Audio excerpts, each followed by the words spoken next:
ফাইন্নি করিব, আপনি বলে দেন আমি আল্লাহ তাআলা তাদের গাড়ের এই রগের চাইতেও নিকটে আছি। কন্যা সুবহানাল্লাহ।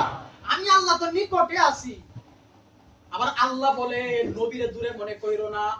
নবী কোথায়? বলে আন-নাবিয়্যু আউলা বিল মুমিনিনা মিন আনফুসিহিম। সুবহানাল্লাহ। তোমাদের নফসের চাইতেও অতি নিকটে নবী, অতি নিকটে।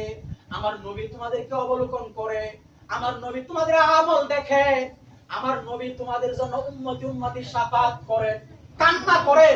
সারা জীবন কান্না করছে, সারা জীবন কান্না করছে। দান শহীদ হয়ে গেছে, মাথা ফেটে গেছে। জিবরাইল আমিন রাসূলকে পাহাড়ের সামনে নিয়ে আইসা পাথরকে বলো, পাথর রাহমাতাল লিল আলামিনে নিয়ে আসছি। পাথর আরামের বিছানা হয়ে গেছে। কন্যা সুবহানাল্লাহ। রাসূলের যখন জ্ঞান আসলো, জিবরাইল বলল, ইয়া রাসূলুল্লাহ, ইয়া তোমার মারে আপনারে। ও নবী গো, আপনার শরীরে তো মশা মাছিও বয় না।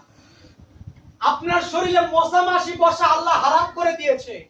মশা মাছি বসে না, আর তারা আপনাকে পাথর মারে। তারা আপনার দান শহীদ করেছে গো নবীজি। নবী, আপনি যখন হাসেন, এক বাজারে, উটের বাজারে উটের দাম দর হচ্ছে। রাসূলের একটা উট পছন্দ হয়েছে। আমার রাসূল বলল, আমি টাকা নিয়ে আসি না, উটটা দিয়ে দাও। ব্যবসায়ী আমার রাসূলকে চিনে না, সে আমার রাসূলকে চিনে না। বললে, আমি মুহাম্মদ ইবনে আব্দুল্লাহ, দাও, আমি তোমার টাকা নিয়ে আসব। এক মহিলা দূর থেকে এসে বলতেছে, ও ভাই, উটটা ওনারে দিয়ে দেন, সে টাকা নিয়ে আসবে। কন্যা সুবহানাল্লাহ। টাকা নিয়ে আসবে। আপনি ওরা চিনেন কেমনে? বলে, আমিও চিনি না। তাহলে ওর পক্ষে উকালতি করেন কে? তোমরা তারা চিনো নাই।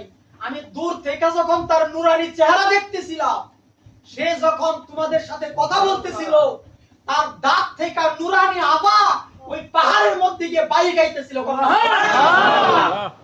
তার দাঁত থেকে নূর চমকায় পাহাড়ে লাগতেছিল। আমি দাঁড়ায় দাঁড়ায় দেখতেছিলাম। যে মানুষের চেহারা থেকে নূর চমকায়, যেই মানুষ কথা বললে দাঁতের নূর পাহাড়ে লাগে, ওই মানুষ মিথ্যাবাদী হতে পারে না। উট দিয়া দাও। কন্যা সুবহানাল্লাহ। ওই ব্যবসায়ী বলল, আমার উটের টাকা দরকার নাই, আমারে আপনার দলে নিয়ে নেন। কন্যা সুবহানাল্লাহ। হাজিরিন, জিবরাইল বলল, ইয়া রাসূলুল্লাহ, আপনার নুরানি দাঁত ওরা শহীদ করেছে, আপনার মাথা ফাটিয়ে দিয়েছে। আপনি বলেন না ওদেরকে পাহাড় দিয়ে পিষা ফেলি। আপনি আমার নবী রাহমাতাল লিল আলামিন বলছেন, না তো আমারে চিনে নাই। কন্যা সুবহানাল্লাহ। ওদেরকে যদি মাইরা ফেলো, কওমে লূত, কওমে আদ, কওমে সামুদের মতো ওদেরকে যদি আল্লাহ গজব দিয়ে মারে, আমি কালেমার দাওয়াত দিব কার কাছে? কন্যা সুবহানাল্লাহ। আমারে তো ওরা চিনে নাই। যখন ওরা আমারে চিনবে, তখন আমি নবী ছাড়া ওরা কিছু বুঝবে না। কন্যা সুবহানাল্লাহ।